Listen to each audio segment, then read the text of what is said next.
structuring a training plan with your schedule. So I work with a lot of busy people, full-time, very busy jobs, stressful jobs, and or kids, and or lots of other things on their plates. And so a lot of it is just balancing a schedule and figuring out like what's your goal, what is going to fit into your schedule fairly easily that you won't feel like running is a chore. Running community is so welcoming, and it took so many years for me to really see that because I really thought of myself as an outsider. But now I see the running community as very welcoming, and of course, like all shapes and sizes are welcome here.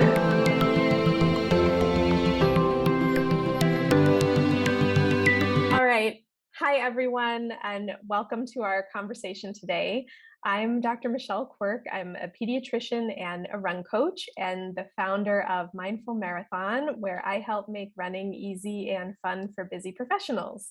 And I am joined by my very good friend, and I will let her introduce herself. Yes, my name is Jillian Riggert. I am an oral medicine specialist by training. I am currently a research fellow in radiation oncology. I'm a life and leadership coach and a former D3 athlete and marathoner who has had the opportunity to run with Dr. Quirk, and it was so much fun. It's probably the most fun run I've ever done, and strongly endorse training appropriately with her, not me. So we'll talk more about that. And thank you. That was a lovely introduction. You're welcome. We are here today to talk about, we're going to explore our relationships with and to running. So maybe we should start there. Should we start with how? So how about you? What's your story? Okay, so I was not an athlete at all, I would say. I danced through school, but running was always very difficult. Like they would make us do that for the physical fitness test every, I don't know, quarter or half year or whatever it was. And yeah, I felt like I got a message early on that I was not a runner. I was not any good at it, and I really didn't have the body of an athlete. I was kind of a bigger kid, and the people I saw, yeah, on the cross country and the track team seemed like very fit individuals, and I did not consider myself to be one.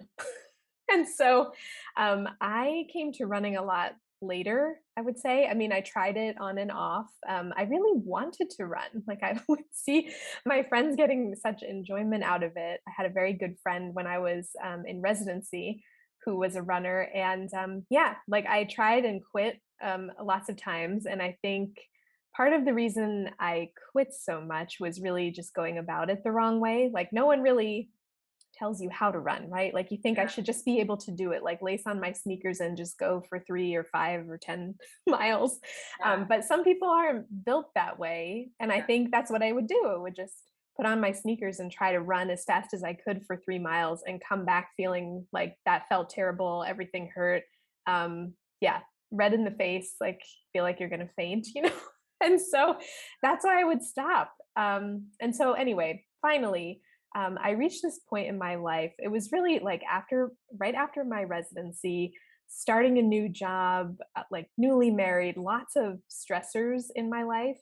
And I got to this point where I was like, you know what? I'm going to try it, but this time I'm going to do it small, like just build really slowly and see if that may help. So I was taking the advice that I was really giving like my patients and families about exercise and just taking my own advice. And so that's how I started, like literally doing 5 minutes around the block, like 5 minutes, 10 minutes a few times a week. And I was able to do that. And it kind of grew from there. And my husband and I signed up for like our first official 5K, maybe about 6 months or a year after like I started and stayed consistent with it. And I've been running ever since. That was like 10 years ago. So This yeah. is amazing, and this is why I think it's so important that people come to you as a run coach, because I'm reflecting back and I have on my channel about my compulsive exercise. And I did the opposite of what, I think your strategy is spot on as what you should do. Mine was definitely the opposite, where I realized I have a predisposition to have compulsive, like I have an exercise addiction. So once I started running 9 miles, it just kept creeping up. And then with society telling you all these things, and my first half marathon I signed up for, my grandpa said, you don't have a runner's body. And I spent the rest of like my adolescence proving it wrong. Yeah. Yeah, I'm reflecting on just how that one comment kind of followed you, and trying to prove prove it wrong for such a long time. And I think, back to my first couple of more than a couple of start lines. I mean, even that first 5K, I remember warming up and watching everybody kind of go into different pace groups. And I was like, let's just start like all the way at the back because I'm not like those other people, you know? And I'm Yeah. like, I don't think we should go, anywhere near there, and just showing up to longer races. Like it's like the first time I did anything new at 10K and then a half marathon.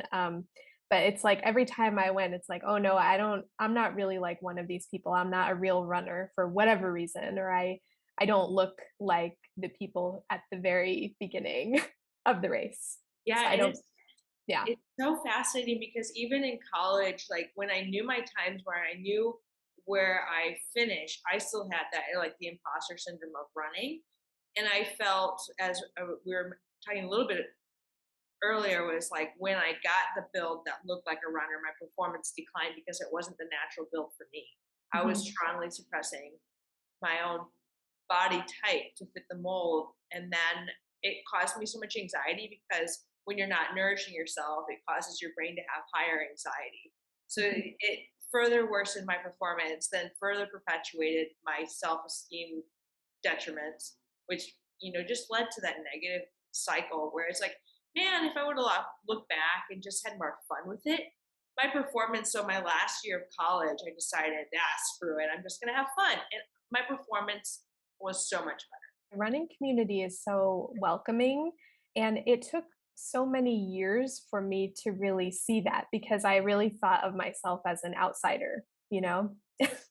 I started all of this maybe, yeah, about 10 years ago, but I would say it took a good 5 years or so to really feel like I fit in and find my people in my community. But now I see the running community as very welcoming. And of course, like all shapes and sizes are welcome here. But yeah, I think that's still a belief of a lot of people that limits, getting into the sport, trying something new, trying a longer distance maybe. So yeah, I'm here to tell you, we're here to tell you it's possible. Absolutely. Yeah, absolutely. And I was just thinking that goes to say with like any sport where, we're at the gym. And I was thinking about this. I've never had that concept in my brain. I think because I grew up in the gym with my dad. My family's power lifters. So Oh, lifting wow. weights is normal for me, right? I don't Okay. look like a power lifter, but if I did allow my natural body type to just be, it was, you could tell I'm meant to be more muscular.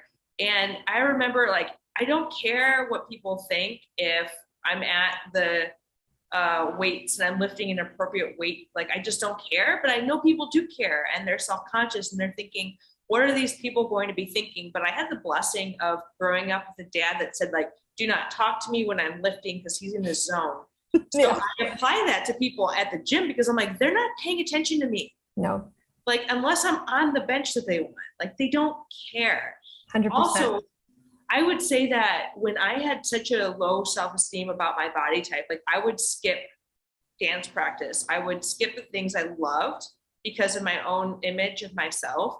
And I would do the exact things that would perpetuate that negative self esteem and body image.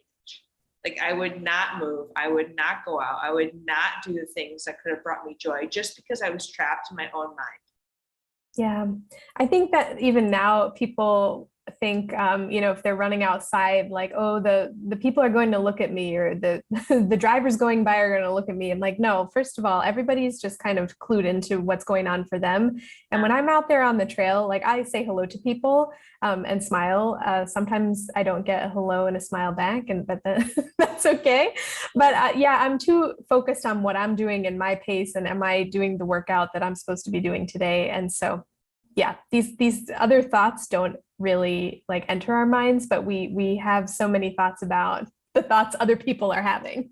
Yeah. And also, when we think about, I think it's very sustainable when the drive to run comes from within and it's not based off of something like a weight goal or something that is a lot of the things that are outside of our control, or they can really emphasize things that make us feel bad about ourselves. So when I had my compulsive exercise, I had completely different thoughts than I do now. When I run now, it's meditative, it's reflective, it's meant to problem solve and to really develop like a cadence with my body. And that cadence with my body and the awareness of my body then presents as groundedness throughout the day. Where I used to have such an abusive relationship with my body, which in order to have that relationship, I would dissociate. And then that's what the rest of the day would look like. And so it just is fascinating if people are trying to understand, one, why are they getting into running? Is it an internal drive, or is it for this external cue? Because if you don't like, I mean, I won't say that we all start and we like running when we start. You may not, right? Yeah. Like, Yeah, I think that's one of the first questions. If if anyone has hopped on a call with me or filled out my questionnaire or read anything that I write, but the step one is finding your why. Like that's a big question, and sometimes the first answer that comes to mind might not really get right to it. Like you may have to ask yourself one, two, three, five times before you really get down to the why of why you're wanting to take on this training, whatever it is. But can you, while you were talking about that, I was thinking, can you talk a little bit about maybe what helped with this transition? Like what was, I don't know the story of what kind of triggered this change in you. yeah, To yeah. see what was happening and then kind of switch your whole outlook on what running was to you. Well, I had pretty devastating. So my history of anorexia turned in about a year and a half ago. I was at a life or death Mm. medical complications of anorexia. And I have osteoporosis and I have hypothalamic amenorrhea. And that wasn't enough, right? That wasn't enough because when you're in Somehow. this, right? So it really was repairing my relationship. I think self-compassion is so key.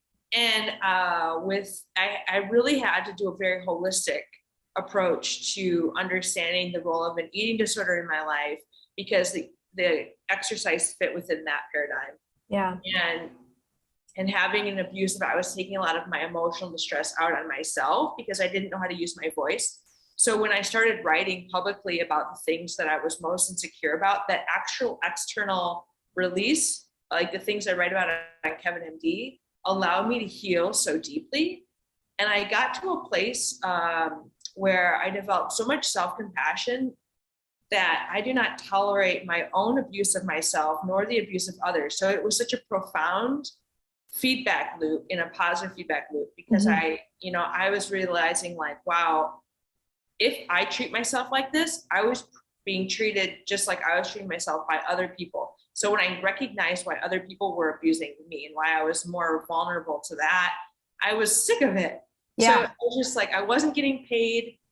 I was working at 2 institutions. I was so visibly ill and like just alone. And that's not to like, that's just facts, right? And I was like, okay, I can do this for the rest of my life and it will be very short. Yeah. Or I can choose to take a chance on change. And it's kind of like, if we're in the messy middle, we don't get the impetus to change. But I was like, I don't want people to have to hit rock bottom to make that huge change. But when I was at that rock bottom, I found coaching. I found podcasts by physicians who were open and vulnerable.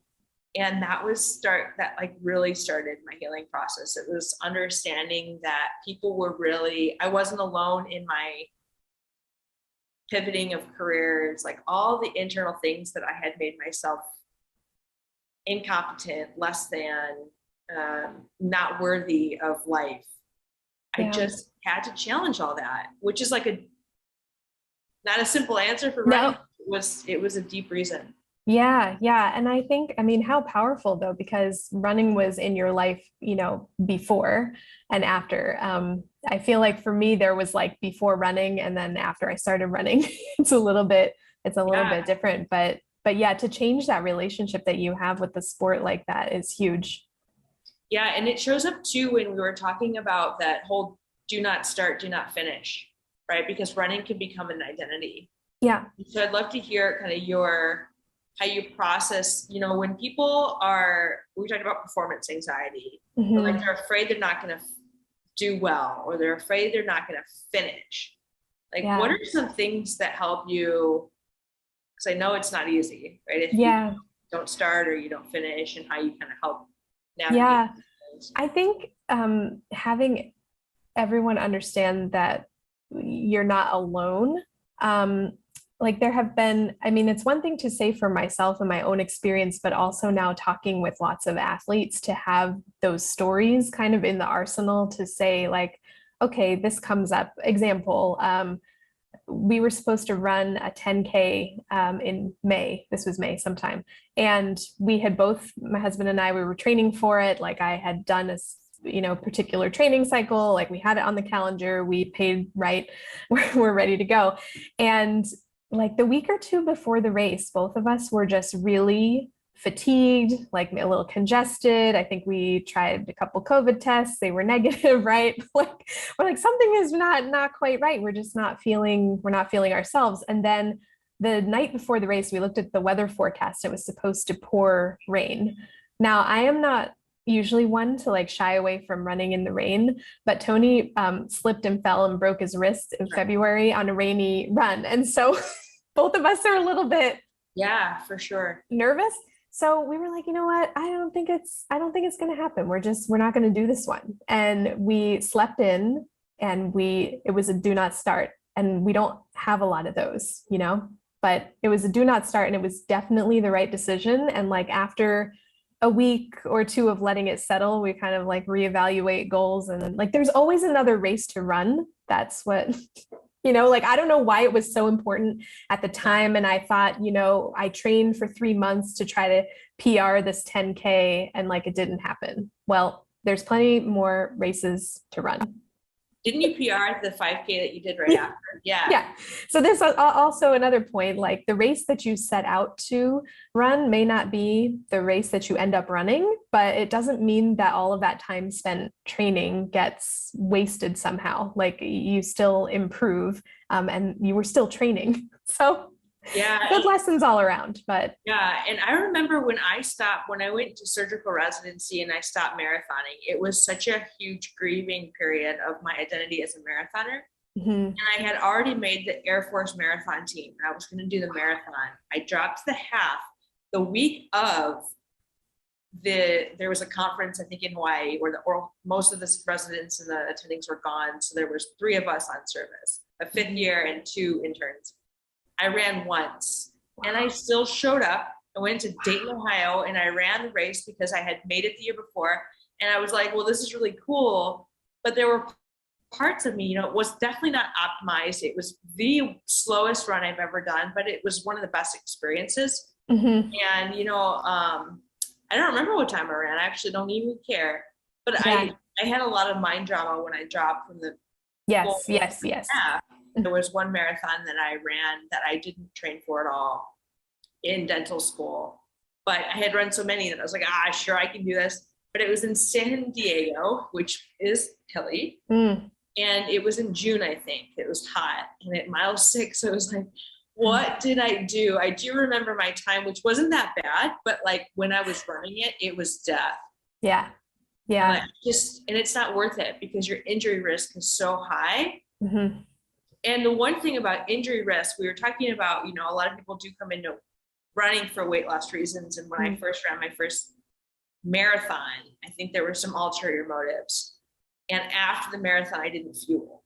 And then I couldn't run for a long time because I didn't recover. So I think the one thing we forget is recover properly. Mhm. So train properly, eat properly, recover properly. Don't do what I do.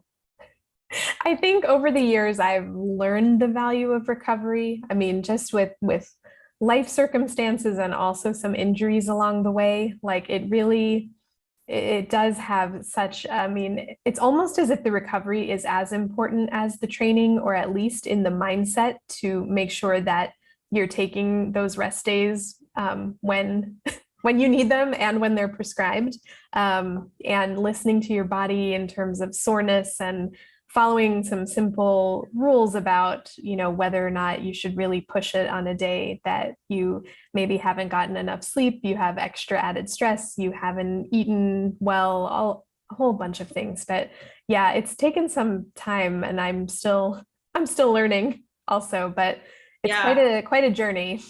I always Google how much the Olympians sleep because it's a lot. Yes. And like that's their job, right? Like we think about comparing, oh yeah, well, I didn't go and run this race like Dina Caster, but she also, that's what I mean, she's like physically made so much to run faster than me, but also like that's what she does. And then I realized like my enthusiasm, my excitement, and what it would mean for me to be the number one marathoner in the world is a very low enthusiasm for that. Like that to me isn't my dream.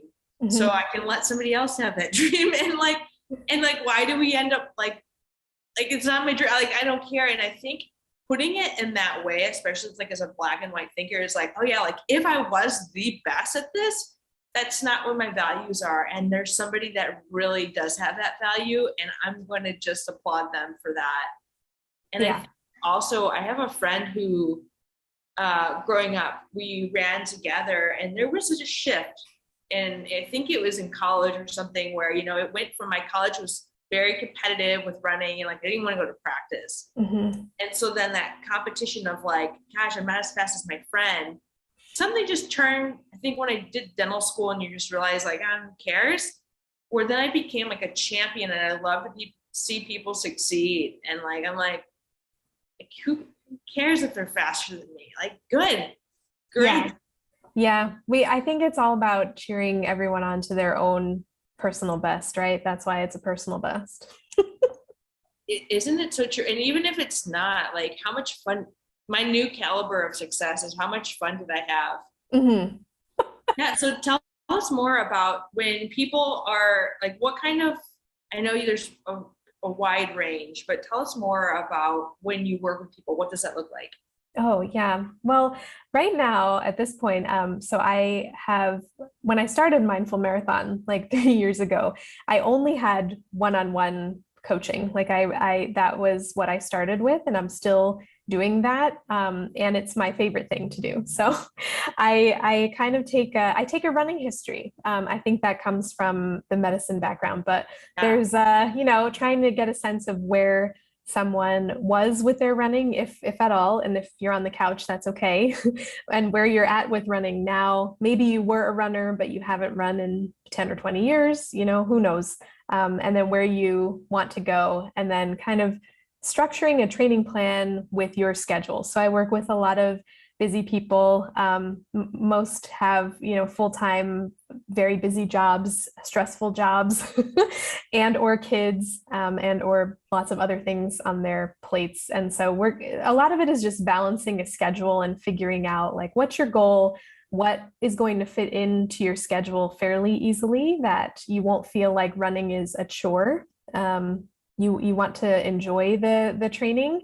And so, yeah, so we figure that out. And then I write custom training plans, and we do coaching calls along the way. And at the beginning, it's more about the nuts and bolts of running, but then we get into a lot of mindset and finding mindfulness in running and nutrition and all of those things, recovery. So, yeah. And then I have a group program for beginners. That's my other thing. That's awesome. I think, what percent, if you had to give a percent of running, is mindset?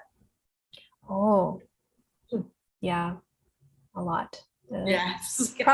Probably over 80%. Yeah, I agree Like with thinking you. about the 80-20 rule, like 80%, 20% of your actions control 80% of what happens. But I think it's flipped. Like mindset is probably more than 80%. I agree with you Maybe 100%. 90. Yeah, and it's even funny because now I like to run, but it's still a mind game. Mhm, So I don't know mhm. how to Me start. too. You're just used to what you're. I don't Yeah. know. It's hard. I'm not really a morning person, but I do run in the morning.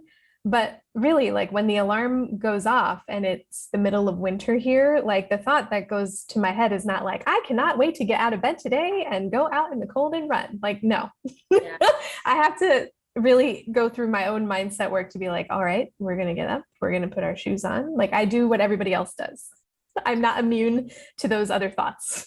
Yeah, and it would take me, I think when I was running longer, it was the 3 mile mark where I felt like I was finally ready to run. Mhm. Now it's like half a mile, but it was even with the compulsive exercise. And I think it's kind of like burnout, right? It Yeah. was like, in my mind, it probably was because my mind was like, you shouldn't be doing this. But at 3 miles, you get into the cadence and you're like, oh, well, here I am. But Yeah. now it's like I can get there at half a mile. I think it's because I run a lot less where it doesn't feel as cumbersome because I know I'm not going to be there for a half the day or whatever. I mean, that's obviously a huge embellishment. I don't want anyone to think but it's true. Right? If we can actually, and I think that's the benefit of a coach is because especially when we think all or nothing, but you're like, well, if you do this amount of time because it fits your schedule, it's better. It's more than if you don't do anything at all. And like that mindset of, I realize now, even if it's for stress relief, like a mile makes a huge difference. Yeah, for sure.